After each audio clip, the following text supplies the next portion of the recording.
Hey everybody, Joy Bowen here. I had a conversation this morning with a challenger about late night snacking, and this this has always been a tension for Andrew and myself.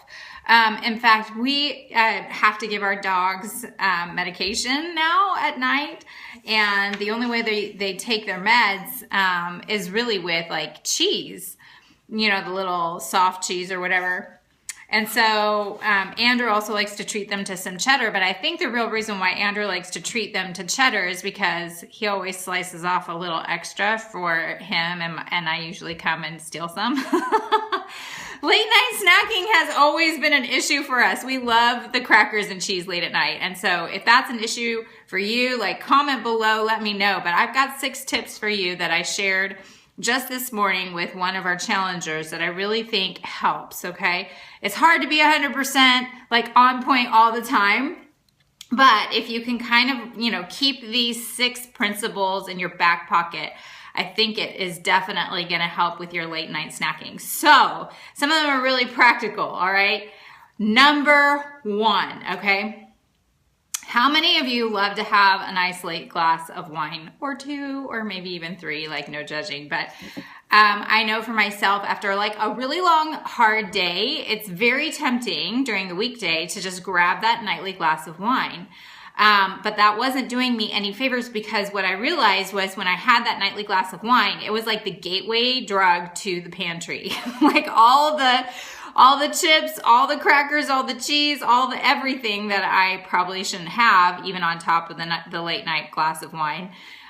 So what I had to do was swap out that nightly glass of red wine for some sparkling water with lime in a wine glass. Part of what I realized I loved about that ritual was that holding the wine glass felt, you know, nice to me. It was like a ritual thing. You know, some people have their hot tea at night. I had my wine glass.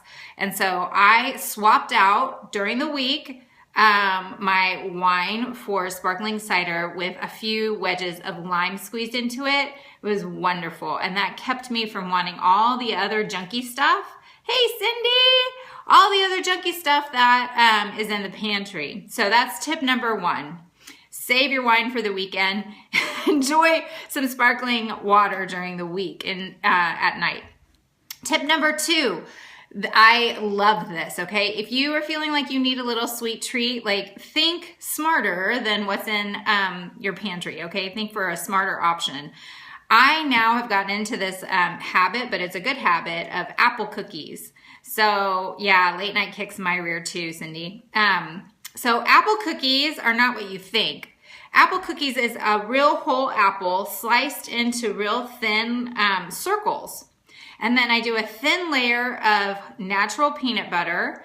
I take some natural coconut and I toast it up in the pan really fast. And then I can either add chopped nuts to it, or I have like those mini dark chocolate chips and I just sprinkle those on top. And y'all, like I feel so happy with my apple cookies.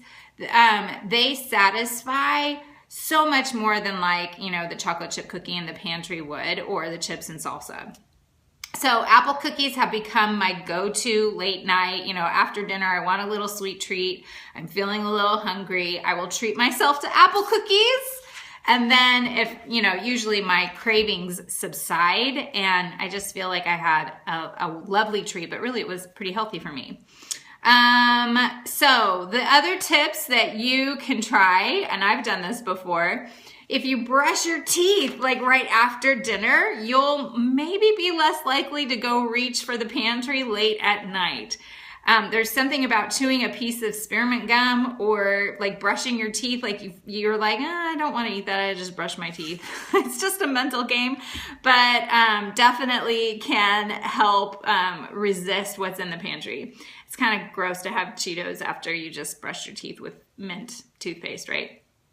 Okay, number 4 tip is turn off the TV. Oh my gosh, this is so hard, but like we mindlessly eat when we watch that TV. So go on a night walk with your spouse or your kids, or you know, if you feel like you need to relax, pull up a good book with a hot cup of tea Do something to allow your mind to just start to unwind and get ready for sleep, right?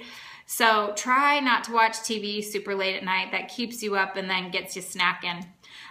Speaking of turning the TV off, that's tip number 5, get your sleep. We talk about it all the time in our challenge groups about the pivotal role that sleep plays in our metabolism and in weight loss. In fact, I found this really super interesting that, when you have less sleep, when you're not getting enough sleep, there's an increased chance of overeating, and studies have shown that when we don't get enough sleep, that can actually lead to weight gain. And just to put it in perspective, like prior to the era of TVs and smartphones and everything that keeps us up, Americans were sleeping on average about 10 hours. Doesn't that sound blissful? 10 hours every night. And now that we have TV and smartphones and all these things that keep us up, now the average sleep during the weekdays is 6.9 hours. And on weekends, it is 7.5 hours. So, clearly our bodies are screaming at us in the form of, snacking and unhealthy other things because we're not giving it the sleep that it needs. So try to get just a little extra sleep. See if you can inch it up by 15 minutes tonight. I know it's Friday, but I believe you can do it. And the last tip I have for you is to just control your environment. Now, this is the one that I have to talk to Andrew about because, as y'all know, I'm so blessed that he does all the grocery shopping in our house.